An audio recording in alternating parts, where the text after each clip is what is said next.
Aujourd'hui, dans ce JWR, nous allons aborder le sujet des comètes. Et même si à chaque fois je fais la même intro, c'est pas grave, on enchaîne avec les records des comètes.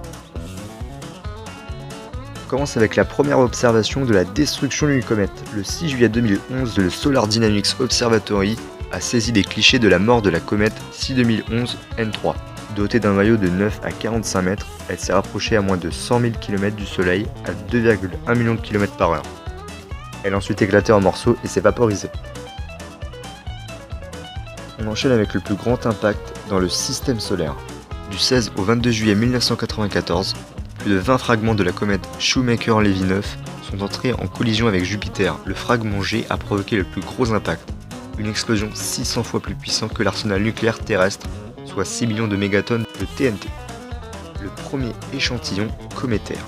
En 2004, la sonde Stardust a rencontré la comète Wild 2 et collecté de petits échantillons de poussière qu'elle a renvoyés sur Terre le 15 janvier 2006 dans un collecteur en aérogel. Leur analyse nous a permis de mieux comprendre la composition chimique de ce corps gelé et très ancien. On enchaîne avec le premier impact cométaire. Le 4 juillet 2005, la sonde Deep Impact a lancé un boulet en cuivre contre la comète Tempel 1 à 10 km par seconde. Cet impact de la puissance de 4,7 tonnes de TNT a créé un cratère de 100 mètres de large et 30 mètres de profondeur. Ça n'a servi à rien, mais l'agence était contente d'avoir fait cette manipulation. Et on finit avec le premier médicament anti-comète. En 1910, la Terre a traversé la queue de la comète de Halley, la comète la plus connue, qui contenait un gaz toxique, le cyanogène, parallèle du cyanure. Paniqués, des gens ont acheté des masques à gaz, pilules et parapluies anti-comète. Cela est évidemment inutile.